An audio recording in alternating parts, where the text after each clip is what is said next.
कैसे हैं आप सब? आई होप आप सब बहुत अच्छे होंगे और अच्छे से पढ़ाई कर रहे होंगे। सो आज हम स्टार्ट करेंगे क्लास 10th में theorem, the fundamental theorem of arithmetic. Okay, इसके प्रीवियस वीडियो में मैंने आपको एनसीईआरटी एक्सरसाइज 1.1 सॉल्व करवाई थी। उस वीडियो की लिंक आपको मेरे डिस्क्रिप्शन बॉक्स में मिल जाएगी। सो स्टूडेंट्स, अब हम स्टार्ट करते हैं। The fundamental theorem of arithmetic क्या बोलती है? Every composite number can be expressed as a product of primes, as this factorization is unique apart from the order in which the prime factors occur is known as the fundamental theorem of arithmetic। अब fundamental theorem of arithmetic में क्या बोला कि कोई सा भी अगर composite number होगा तो उसे हम एक्सप्रेस कर सकते हैं फैक्टर्स में प्रोडक्ट प्राइम के बताते हुए। मतलब कोई भी कंपोजिट नंबर होगा और इसके अगर हम फैक्टर्स निकालेंगे तो वो किस फॉर्म में निकलेंगे? प्रोडक्ट ऑफ प्राइम में। And this factorization is unique, और वो जो फैक्टराइजेशन होगा वो क्या होगा? वो यूनिक होगा। और वही थ्योरम क्या होती है? The fundamental theorem of arithmetic. अब इस फंडामेंटल थ्योरम ऑफ अर्थमेटिक में ये तो हमने थ्योरम देख ली कि थ्योरम में क्या है, बट एक्चुअल में क्लास 10th में इस थ्योरम का यूज़ कैसे करना है क्वेश्चन सॉल्व करते हुए। तो हमें थ्योरम का जब हम यूज़ करेंगे क्वेश्चन सॉल्व करते टाइम, तो हमें यहाँ पे आपको फॉर्मूला दिख रहा होगा HCF into LCM is equal to A into B। और A और B क्या है? पॉजिटिव इंटीजर, और B भी क्या है? पॉजिटिव इंटीजर, जैसे यूक्लिड्स डिवीजन लेमा में था। अब यूक्लिड्स डिवीजन लेमा में हमारा एक अलग स्टेटमेंट चलता था। वो स्टेटमेंट क्या था? A is equal to BQ plus R। Okay, इसमें क्वोशिएंट और रिमाइंडर से सॉल्व करते थे हम। ओके, डिवाइड करते थे, उसका यूज़ करके हम HCF निकालते थे। हम यूक्लिड्स डिवीजन एल्गोरिदम का यूज़ करके HCF निकालते थे, हाईएस्ट कॉमन फैक्टर। बट अब हम यहाँ पे फंडामेंटल थ्योरम ऑफ अर्थमेटिक में HCF निकालेंगे, बट थोड़ा सा डिफरेंट तरीके से, और उस मेथड को हम बोलते हैं prime factorization method. So HCF into LCM is equal to A into B। मतलब कि HCF निकालेंगे मीन्स हाईएस्ट कॉमन फैक्टर निकालेंगे हम A और B, यानी कि दोनों पॉजिटिव इंटीजर्स का। फिर हम LCM निकालेंगे, फिर इन दोनों का प्रोडक्ट करेंगे। इन दोनों का प्रोडक्ट जो आएगा वही यहाँ पे RHS में भी आना चाहिए, A इंटू B का प्रोडक्ट। अगर वो होता है तो हमारा प्राइम फैक्टराइजेशन मेथड प्रूव्ड हो जाती है, और साथ में फंडामेंटल थ्योरम भी आ जाता है उसमें। तो अब ये हमें बताना है यहाँ पे कि ये LCM और HCF मल्टीप्लाई करने पे प्रोडक्ट जो आता है वो किसके इक्वल हो? A इंटू B के। अगर आपको यहाँ पे क्वेश्चन में इस टाइप के क्वेश्चन आते हैं कि अगर आपको क्वेश्चन में HCF दे दिया है, A और B की वैल्यू तो आपको पता ही है, A और B की वैल्यू भी आपको क्वेश्चन में गिवन है। सो हमें अगर LCM निकालना है तो हम इस फॉर्मूले के थ्रू इजीली निकाल सकते हैं। हम क्या करेंगे कि LCM को यहीं रहने देंगे, A into B upon HCF कर देंगे, तो हम इजीली क्वेश्चन सॉल्व कर लेंगे। सो स्टूडेंट्स, अब हम कुछ क्वेश्चंस लेते हैं जिससे आपको इजीली समझ में आएगा कि ये जो भी मैंने अभी तक आपको ये बताया पूरा कि the fundamental theorem of arithmetic थोड़ी सी थ्योरेटिकल है, कम समझ में आया होगा। तो हम एक क्वेश्चन ले लेते हैं जिससे क्या होगा कि आपको ये समझ में आ जाएगा कि इस फॉर्मूले का हमें यूज़ कैसे करना है। ओके, तो हम एक क्वेश्चन लेते हैं। इस क्वेश्चन में हम लिखते हैं फाइंड LCM एंड HCF। ठीक है, अब हमें फाइंड क्या करना है? LCM and HCF। तो हम कोई से भी नंबर ले लेते हैं। अगर जैसे हमने ले लिए नंबर 6 एंड 20। ठीक है, find LCM and HCF of 6 and 20 by prime factorization method। prime factorization method। ठीक है, अब प्राइम फैक्टराइजेशन मेथड जैसे मैंने आपको यहाँ पे इंट्रोड्यूस किया था, तो इसी का फॉर्मूला होता है HCF A, B into LCM A, B is equal to A into B। ये क्या होता है? प्राइम फैक्टराइजेशन मेथड होती है। इसी के थ्रू मतलब हम प्राइम फैक्टराइजेशन मेथड के थ्रू पहले LCM HCF जो हमें निकालना होता है वो निकालते हैं, उसके बाद हम इस फॉर्मूले में रख के देखते हैं कि ये दोनों इक्वल आ रहे हैं, means RHS is equal to LHS आ रहा है कि नहीं। तो अब हम यानी जो क्वेश्चन लिया है उसमें हमें फाइंड करना है LCM और HCF दोनों। ठीक है, और नंबर हमें दे दिया है 6 and 20 by prime factorization method के थ्रू हमें सॉल्व करना है। सो स्टूडेंट्स, हम स्टार्ट करते हैं सॉल्व करना। सबसे पहले हम इजीली इन सब के प्राइम फैक्टर्स निकाल लेते हैं। जैसे अगर 6 का निकालते हैं तो 6 का अगर हम LCM ऐसे निकालते हैं तो कितना आता है? 2 इंटू 3। यहाँ हम लिख लेते हैं 6 is equal to 2 into 3। Okay, अब सेकेंड है 20। अगर आप 20 का करने जाएंगे तो कितना आएगा 20 का? 2 इंटू 2 इंटू 5। ओके, यही आएंगे प्राइम फैक्टर्स अगर हम इसके निकालेंगे 6 और 20 के। तो हमने 6 और 20 के प्राइम फैक्टर्स तो निकाल लिए। अब इन प्राइम फैक्टर्स का यूज़ करके हम कैसे HCF LCM निकालेंगे? हम ऐसे निकालेंगे कि हमने यहाँ पे दो नंबर्स देखे, इन दोनों नंबर्स में आपको एक प्राइम फैक्टर कॉमन दिख रहा होगा। कौन सा है? वो है 2। क्योंकि जब हमने 6 के निकाले तब भी 2 है, 20 का निकाला तो भी 2 है, ठीक है। तो हम सबसे पहले इसमें HCF फाइंड आउट करेंगे। अब आपको लग रहा होगा कि HCF निकालने के लिए तो हमें वही यूज़ करना पड़ेगा, Euclid's division algorithm, A = BQ + R वाली मेथड। नहीं, अभी हम यहाँ पे वो यूज़ नहीं करेंगे। जब HCF हमें प्राइम फैक्टराइजेशन मेथड में निकालना होता है तो हम क्या करते हैं कि जो 2 नंबर्स हैं, 2 या इसके अलावा 3 नंबर्स भी होंगे, तो जब हम उसका HCF निकालते हैं, उसके प्राइम फैक्टर्स आते हैं, तो उसमें हम क्या करते हैं कि उन दोनों में कॉमन जो रहता है प्राइम फैक्टर, ठीक है, उसकी स्मॉलेस्ट पावर को हम ले लेते हैं HCF। तो अगर अपन यहाँ पे देखेंगे तो यहाँ पे क्या है, 2 to the power 1 × 3, यही होता है। एक्सपोनेंट्स हम सब ने पढ़े, तो यहाँ पे 2 की पावर कितनी है, 1। और अगर यहाँ पे देखें यानी मीन्स 20 के प्राइम फैक्टर्स में, तो 2 to the power 2 × 5, यही है, ठीक है। तो अब ये दोनों कॉमन प्राइम फैक्टर हैं नंबर्स में, तो सबसे स्मॉलेस्ट पावर किसकी है, 2 × 1, 2 to the power 1, सो ये क्या होगा हमारा HCF। ठीक, तो हमने यहाँ पे HCF निकाल लिया कि HCF = 2 हो गया। कैसे किया कि हमने इजीली इनके प्राइम फैक्टर्स निकाले। प्राइम फैक्टर्स हमने 2 × 3, 2 × 2 × 5 निकाला, ठीक है। उसके बाद फिर हमने एक्सपोनेंट्स के फॉर्म में से लिखा। एक्सपोनेंट्स के फॉर्म में लिखने के बाद जब हम इस फॉर्मूले को अप्लाई करते हैं, तो इस फॉर्मूले को अप्लाई करने में HCF निकालने का एक सिंपल तरीका इस फॉर्मूले में है कि हम HCF उसी को लिखेंगे जो दोनों नंबर्स के प्राइम फैक्टर्स में कॉमन होगा और जिसकी पावर स्मॉलेस्ट होगी। तो यहाँ पे 2 to the power 1 और 2 to the power 2 था, तो हमने यहाँ पे 2 to the power 1 लिया। सो वो क्या हो गया हमारा HCF। अब सो स्टूडेंट्स, मैंने आपको फॉर्मूला जो बताया प्राइम फैक्टराइजेशन मेथड, अब हमने HCF तो निकाल लिया जो क्वेश्चन में हमें पूछा, अब हमें LCM निकालना है। तो अब अगर LCM निकालना है तो जो फॉर्मूला मैंने आपको बताया था कि HCF A, B × LCM A, B = A × B होता है, यही फॉर्मूला होता है। अब इसमें A और B की वैल्यू तो आपको क्वेश्चन में ऑलरेडी गिवन है, 6 और 20। HCF हम निकाल चुके हैं 2, तो हम LCM इजीली निकाल सकते हैं। सो हम स्टार्ट करते हैं, कैसे निकालेंगे, हम निकालेंगे LCM A, B को यहीं रहने देंगे और HCF को डिवाइड में यानी कि डिनोमिनेटर में भेज देंगे, यही करेंगे। फॉर्मूले का यूज़ करके ही हम LCM निकालेंगे। अब हमें LCM निकालना है। सो LCM A, B, अब A × B मीन्स 6 × 20 और HCF कितना आया है, 2, ठीक है। अब अगर 2 से इसे कैंसिल करेंगे कितना हुआ, 10। सो फाइनली LCM कितना आ गया, 60, क्योंकि 6 × 10 करेंगे तो 60। सो हम यहाँ पे लिख सकते हैं hence LCM of 6 and 20 = 60 and HCF of 6 and 20 = 2। तो ये क्या आ गया, फाइनल है हमारा आंसर। सो जब मैंने आपको प्राइम फैक्टराइजेशन मेथड बताया और जो थ्योरम बताई, फंडामेंटल थ्योरम ऑफ अर्थमेटिक, तो आपको थोड़ी सी टिपिकल लगी होगी कि मैम क्या थ्योरी बता रही हैं। तो थ्योरी बताई, उसके अलावा फिर मैंने जब आपको फॉर्मूला बताया तो आपको इजीली क्वेश्चन देख के समझ में आ जाएगा कि हम अगर एग्ज़ाम में हमें क्वेश्चन आएगा तो हमें कैसे इस फॉर्मूले का यूज़ करके इस क्वेश्चन को सॉल्व करना है। इस क्वेश्चन को सॉल्व करने का बहुत इजी तरीका है। अगर आप चाहें तो आप LCM को भी ले सकते हैं। LCM को मैंने यहाँ पे क्यों नहीं लिया, अगर मैं चाहती तो LCM ले सकती थी। मैं यहाँ पे ये 2 × 3, 2 × 2 × 5 कर लेती, डायरेक्ट 60 करती और उसके बाद A × B यानी 120/60 करती, तो भी कितना आता, 2 ही आता, तब HCF निकल जाता। बट मैंने यहाँ पे आपको LCM निकाल के बताया इसलिए क्योंकि बहुत बार ऐसा होगा कि आपके पास यहाँ पे अभी 2 नंबर हैं, इसके अलावा 3 नंबर्स होंगे। तो 3 नंबर के जब आप प्राइम फैक्टर्स निकालेंगे तो आपके पास मल्टीप्लिकेशन के लिए बहुत सारे नंबर रहेंगे, तो आपको मल्टीप्लाई करना पड़ेगा। सो एग्ज़ाम्स में अगर ऑब्जेक्टिव टाइप के क्वेश्चंस आएंगे और अगर आपको इजीली जल्दी फटाफट निकालना है, आपके पास टाइम कम है, तो अगर आपके पास टाइम कम है तो आप सबसे पहले HCF निकाल लीजिए। HCF निकालने का सबसे सिंपल तरीका है, अगर यहाँ पे कोई तीसरा नंबर भी होता तो हम सबसे पहले क्या देखते, कॉमन प्राइम फैक्टर देखते। कॉमन प्राइम फैक्टर देखा, कॉमन प्राइम फैक्टर के अलावा फिर हम उसकी एक्सपोनेंट पावर देखेंगे। स्मॉलेस्ट एक्सपोनेंट पावर जो होगी वो हमारा HCF हो जाता है।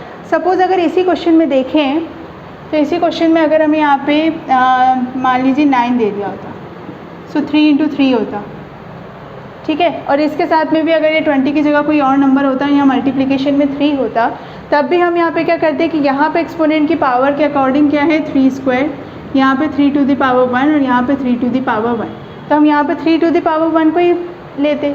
तो अगर 3 to the power 1 को लेंगे तो 2 × 3 हो जाएगा, तो HCF क्या हो जाएगा, 6। ठीक है, मतलब ऐसा नहीं है कि HCF हमेशा सिंगल नंबर में आएगा, HCF 2 नंबर या 3 नंबर में भी आएगा, जिसे हम इस मल्टीप्लिकेशन करके सॉल्व करेंगे। ठीक है, ये तो मैंने एक एग्जांपल लिया था कि आपको ये समझ में आए कि अगर 3 डिजिट का नंबर भी होगा तो आपको HCF निकालना ज़्यादा ईजी है बजाय LCM निकालने के, क्योंकि अगर इतना मल्टीप्लिकेशन होगा तो LCM निकालने में क्या करना होगा आपको कि 2 × 2, फिर ये 5 × 3 × 2, तो इन सबका मल्टीप्लिकेशन करके 60। अभी तो इजीली आप निकाल सकते थे 60, पर हो सकता है कि बाद में फ्यूचर में बड़े नंबर्स आएँ, उसके रिलेटेड क्वेश्चंस आएँ, तो आपको HCF निकालना ईजी रहेगा। सो स्टूडेंट्स, आई होप आपको ये फर्स्ट क्वेश्चन अच्छे से समझ में आ गया होगा। अब हम सेकेंड क्वेश्चन सॉल्व कर लेते हैं। सो सेकेंड क्वेश्चन सॉल्व करेंगे ना, तो उसमें भी हम LCM और HCF ही निकालते हैं। सो अभी तो आप इसकी प्रैक्टिस कीजिए कि अगर आपको इजीली समझ में आ जाए कि हम LCM और HCF कैसे निकालते हैं। सो यहाँ पे सिर्फ अपन नंबर चेंज कर लेते हैं, बाकी क्वेश्चन तो एज इट इज़ रहेगा, क्योंकि हमें प्राइम फैक्टराइजेशन मेथड का ही यूज़ करना है आज के टॉपिक में। तो हम इसमें क्वेश्चन ले लेते हैं 96 और 404। ठीक है, हमने थोड़ा सा बड़ा नंबर ले लिया। अब आपको मेरी बात क्लियरली समझ में आ रही होगी कि मैं क्यों बोल रही थी पिछले क्वेश्चन में, प्रीवियस क्वेश्चन में, कि हम HCF निकाल लेते हैं बजाय LCM निकालने के। ठीक है, तो अब 96 और 404, तो अब 96 के प्राइम फैक्टर्स निकाल लेते हैं और साथ में 404 के भी। सो 96 के हम ऐसे करके निकालते हैं।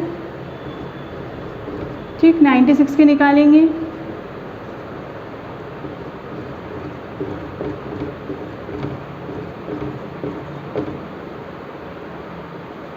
तो ये कितना होगा 2 to the power 5 × 3। हम डायरेक्ट एक्सपोनेंट फॉर्म में लिख लेते हैं जिससे आपको इजीली समझ में आए, बाद में फिर बार बार इसमें 2 × 5 2 2 × 2 2 × 2 करके 5 बार लिखें, इससे अच्छा 2 to the power 5 × 3 लिख सकते हैं। अब सेकेंड नंबर कौन सा है 404, इसको सॉल्व कर लेते हैं।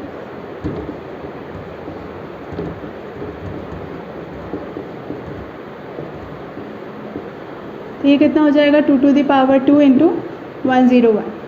101 को और किसी नंबर से और किसी टेबल से तो काट नहीं सकते हैं। सो 101 तो खुद का ही मल्टीपल है सॉरी। सो अब 101 तो खुद का ही मल्टीपल, तो हमने प्राइम फैक्टर्स निकाल लिए 96 और 404 के। अब हमें क्या करना है, अब हम वापस यही करेंगे। अब क्या है, अब आपको दिख रहा होगा 101 है, LCM निकालने जाएंगे तो इतना बड़ा मल्टीप्लिकेशन करना होगा। सबसे इजी स्टेप हम यहाँ पे HCF निकाल लेते हैं। HCF निकालने के लिए इसके प्रीवियस क्वेश्चन में मैंने आपको बताया था कि दोनों के एक्सपोनेंट्स की पावर्स आप देखिए, जो स्मॉलेस्ट पावर वाला प्राइम फैक्टर है वो क्या होता है हमारा HCF। अब दोनों में कॉमन प्राइम फैक्टर कौन सा है, 2 दिख रहा है अलग से ही। सबसे स्मॉलेस्ट एक्सपोनेंट पावर वाला कौन सा है, 2 to the power 2 वाला। सो HCF कितना आ गया 4। सो स्टूडेंट्स, आपको ऐसे भी निकालना होगा, मतलब ऐसा नहीं कि अगर यहाँ पे सेम नंबर है तो हम 2 to the power 1 लेंगे, नहीं। जो दो नंबर्स दिए हैं दोनों के प्राइम फैक्टर्स में जिस 2 की पावर स्मॉलेस्ट है, एक्सपोनेंट पावर स्मॉलेस्ट है, उस पूरे को हम HCF मानते हैं। यहाँ पे हमने 2 to the power 5 नहीं लिया क्योंकि 2 to the power 5 बड़ा एक्सपोनेंट है, ये छोटा प्राइम फैक्टर है, इसलिए हमने इसे 2 to the power 2 ले लिया। अब LCM निकालने के लिए हम वही फॉर्मूला यूज़ करेंगे, HCF A, B into LCM A, B is equal to A into B। अब वही जैसे प्रीवियस क्वेश्चन में क्या था, LCM निकालना है तो वही पूरे फॉर्मूले को चेंज करेंगे। So LCM A, B is equal to A into B upon HCF A, B। Okay, तो अब हमने ये लिख लिया। अब इस फॉर्मूले के अकॉर्डिंग वैल्यूज़ को रख देते हैं। सो हमारी पहली वैल्यू क्या है 96 × 404, यही दो नंबर्स हैं A और B। A और B कैसे भी चेंज हो सकते हैं, अगर आप चाहें तो आप 404 को भी A ले सकते हैं, 96 को B ले सकते हैं, मतलब चेंज कर सकते हैं वैल्यूज़, क्योंकि यहाँ पे आपको प्लस तो करना नहीं, मल्टीप्लाई करना है। 404 को अगर 96 से भी मल्टीप्लाई करेंगे तो बात तो वही आएगी। सो हम यहाँ पे 96 × 404 लेंगे और HCF हमने कितना निकाला है इक्वेशन 1 से 4। ठीक है, हम इसे कैंसिल कर देते हैं। सो कितना हो जाएगा 101। So finally LCM A, B is equal to कितना आ जाएगा 9696। ठीक है, तो ये हमने निकाल लिया LCM सेकेंड इक्वेशन से। तो फाइनली हमें क्या निकालना था, हमें यही निकालना था HCF और LCM। ठीक है, अब HCF और LCM हमने निकाल लिया फर्स्ट और सेकेंड इक्वेशन से। अब हम आंसर लास्ट में लिख सकते हैं, हेंस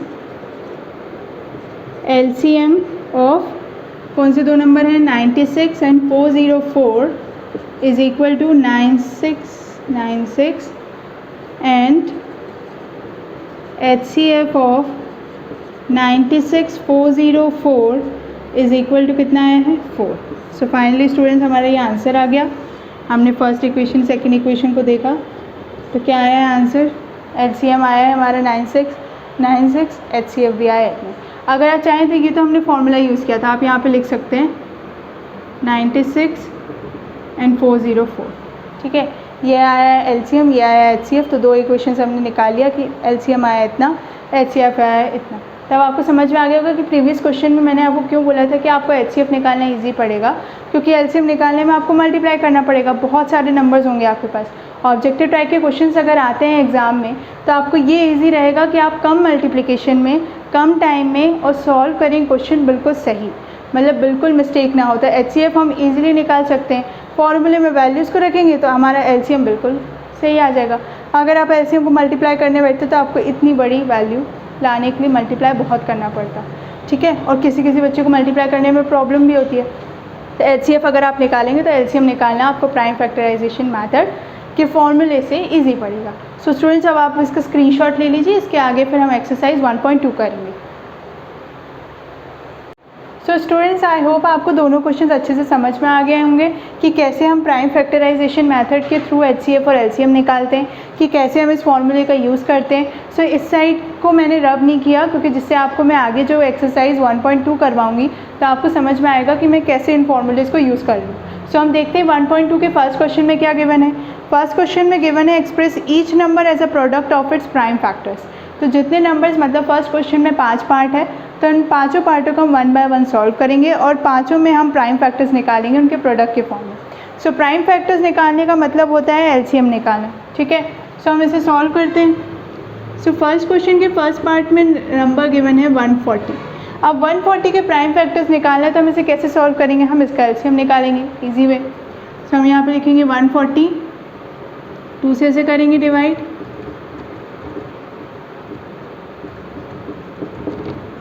ठीक है, ऐसे ही जाएगा। 2 7 14 होता है, फिर 2 3 6 बचा 1, 2 5 10, फिर 5 7 35, पता ही है सबको क्योंकि 5 का टेबल सबको ही आता है, फिर 7 1 7। सो हमने इसके प्राइम फैक्टर्स निकाली। तो इसके प्राइम फैक्टर्स लिखने का तरीका क्या है, नॉर्मली स्टूडेंट्स क्या करते हैं कि इसे 2 × 2 × 5 × 7 लिखते हैं।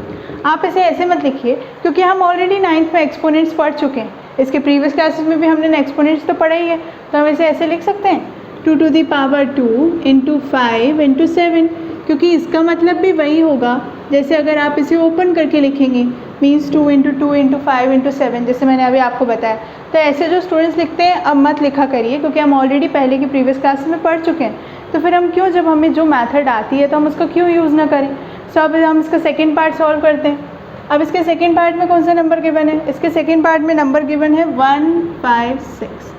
156 मीन्स 156। अब इसका अगर हमें प्राइम फैक्टर निकालना है तो इसके भी हम LCM से सॉल्व करेंगे, ठीक है।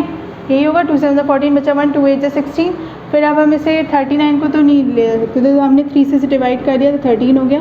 13 × 1 13 ही है क्योंकि 13 तो 13 के टेबल से जा सकता है।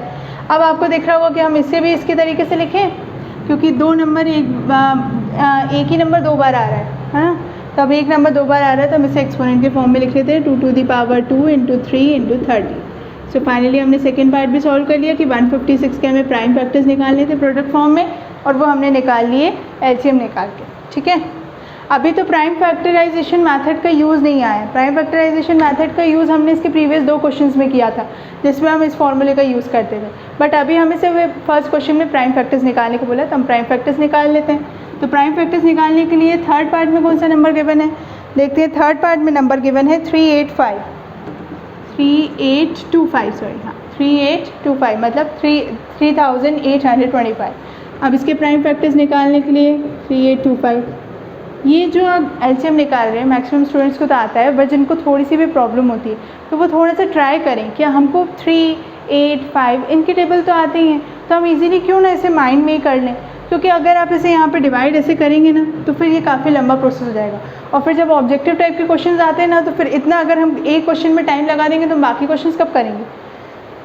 सो इसलिए आप इसे ट्राई करिए कि आप इसे मन में कर लें। अब जैसे 5 लास्ट में दिख रहा है तो अब ये तो क्लियर हो गया कि 2 से तो जाना नहीं है, ठीक है। तो हम इसे 3 से डिवाइड कर लेते हैं। तो अगर 3 से डिवाइड करेंगे 3 1 से 3 हो जाएगा, 3 2 से 6, बचेगा कितना 2, 3 7 से 21, फिर बचेगा 1, 3 5 से 15 हो गया। आप ऐसे करिए। अब ऐसे नहीं कि यहाँ पे हम यहाँ पे लिख रहे हैं फिर 3 8 2 5 फिर इसे डिवाइड करेंगे 3 से, नहीं। अब हम इसे ऐसा बिल्कुल नहीं करेंगे क्योंकि अब हम 10th स्टैंडर्ड में हैं, तो हमें इसे मन में ही डिवाइड करना होगा, मतलब माइंड में मैथ्स करें ना तो जल्दी होगा। अब जैसे 1 2 7 5, अब 1 2 7 5 को अगर आप देखेंगे तो आपके नंबर काफ़ी कुछ ऐसा लग रहा है कि हाँ ये चला जाएगा 3 से, तो हम इसे फिर से 3 से डिवाइड कर देते हैं। 3 4 से 12, फिर 7 में होगा, 3 2 से 6, बचा 1, 3 5 से 50, कर लिया डिवाइड हमने ईजिली, ठीक है। अब आप इसे अगर देखें तब अगर आप इसे देखेंगे तो अगर आप इसे 3 से डिवाइड करने जाएंगे तो क्या होगा, 3 1 से 3 हो जाएगा, बचेगा 1, तो वो तो हो गया चलो कि 3 4 से 12 हो गया, बट 5 को क्या करेंगे, सो 5 नहीं जाएगा, तो हम इसे 5 से डिवाइड करते हैं। सो इसे 5 से डिवाइड करेंगे तो 5 8 जब 40 होता है, फिर बचेगा 2, 5 5 से 25, ठीक है, 85 आ गया। अब अगर आप इसे देखेंगे तो भी ये 5 से जा सकता है, कैसे कि 5 1 से 5 करेंगे, बचेगा 3, 5 7 से 35, एंड लास्ट स्टेप इज 17 1 से 17 किसी के टेबल में आता नहीं है, खुद के टेबल से डिवाइड हो सकता है। सो हमने इसे डिवाइड कर दिया। सो फाइनली हमारी फैक्टराइजेशन क्या लिखाएगा, 3 to the power 2 5 to the power 2 into 17, ठीक है। तो अब हम इसे ऐसे लिखेंगे, ऐसे नहीं कि हम एक एक को डिवाइड कर रहे हैं, मतलब एक एक का मल्टीप्लिकेशन लिख रहे हैं 3 इंटू 3 5 इंटू 5, ये नहीं। अब हम इसे एक्सपोनेंट के फॉर्म में लिखेंगे। सो फोर्थ पार्ट में क्या है, फोर्थ पार्ट में नंबर है 5005, अब ये है 5005। अब इस नंबर को डिवाइड करना है, एलसीएम करना, डिवाइड ये बोलेंगे इसे एलसीएम, क्योंकि हम एलसीएम ही निकाल रहे हैं, और एलसीएम निकाल के फिर हम इसके प्राइम फैक्टर्स निकाल रहे हैं, ठीक है। अब आप इस नंबर को देख रहे होंगे तब आप इस नंबर को देख के समझ जाएंगे कि ये 3 से नहीं जा सकता। क्यों, क्योंकि अगर हम 3 1 से 3 लिखेंगे, 2 बचेगा, फिर 0 आएगा, 3 6 से 18 होगा, फिर 2 बचेगा, फिर 0, फिर 3 6 से 18 और फिर 2 25 आता है 3 के टेबल में, नहीं। सो हम इसे डायरेक्टली 5 से डिवाइड कर देते हैं, तो ये क्या हो जाएगा 51001, ओके। तो हमने इसे डिवाइड कर दिया। सो स्टूडेंट्स, अब आपको ऐसा कुछ लग रहा है कि ये किससे डिवाइड हो सकता है, जैसे 101 है, तो अगर मैं इसे 7 से डिवाइड करूँ तो क्या होगा, अगर मैं इसे 7 से डिवाइड करूँ तो क्या होगा, 7 1 से 7, ठीक है। स्टार्टिंग में तो 10 है, 2 डिजिट का अगर मैंने नंबर ले लिया तो 3 बचेगा, 3 बचेगा, 3 बचा तो 0 आ गया। अब 0 नीचे आ गया तो वो किस में कन्वर्ट हो गया, 30 में। अब काफ़ी स्टूडेंट्स को समझ में नहीं आ रहा होगा कि मैं बोल क्या रही हूँ, सो मैं आपको एक बार करके बता देती हूँ कि मैं बोल क्या रही हूँ और एक्चुअल में होगा क्या इस क्वेश्चन में। सो ये 7 है, मैं यही बोल रही हूँ, इसको ऐसे ही डिवाइड करना है। अगर हम इसे 7 से डिवाइड करेंगे तो अगर मैंने यहाँ पे 7 1 से 7 ले लिया, ओके। अब मैंने स्टार्टिंग में 2 डिजिट का नंबर ले लिया, अगर मैं 10 में से 7 माइनस करूँगी तो कितना आएगा, ऑब्वियस 3, ये 0 नीचे आ जाएगा। किसी किसी बच्चों को प्रॉब्लम होती है, इसमें कोई झिझक की बात नहीं है कि अगर आपको ऐसा लगे कि ऐसे कैसे डिवाइड करेंगे, नो प्रॉब्लम, बट आप थोड़ा ट्राई करिए कि आप मन में करें जिससे आपको इजीली जल्दी सॉल्व हो, क्योंकि हमें ऑब्जेक्टिव टाइप के क्वेश्चंस आएंगे फर्स्ट टर्म में, तो हमें इसे इसलिए इजीली जल्दी फटाफट सॉल्व करना है। तो जब ये 30 आएगा, 7 4 से 28, बचेगा 2। अब 21 तो आता है ना 7 के टेबल में, तो वो क्या हो जाएगा, 7 3 से 21। सो मैं यही बोल रही थी कि 1001 हो सकता है किसी किसी को प्रॉब्लम हो, इसलिए मैंने आपको एक बार करके बता दिया कि ये ऐसे डिवाइड हो रहा है, ठीक है। सो आंसर कितना आया था, 143। अब ये 143 आ गया। अब ये 143 के 7 से तो जा नहीं सकता, सो मैंने इसे डिवाइड कर दिया 11 से।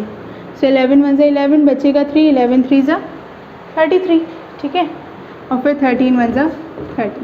सो फाइनली हमने निकाल लिया इसके प्राइम फैक्टर्स। तो इसके प्राइम फैक्टर्स क्या आए हैं, 5 7 11 एंड 30। फाइनली हमने यहाँ पे फोर्थ क्वेश्चन का भी प्राइम फैक्टर्स निकाल लिए, इसका भी आंसर आ गया था, थर्ड का भी हमने निकाल लिया इजीली। इसी तरीके से मतलब हम स्टेप बाय स्टेप एलसीएम निकालते गए, उसके बाद प्राइम फैक्टर्स को प्रोडक्ट के फॉर्म में लिख लिया, ठीक है।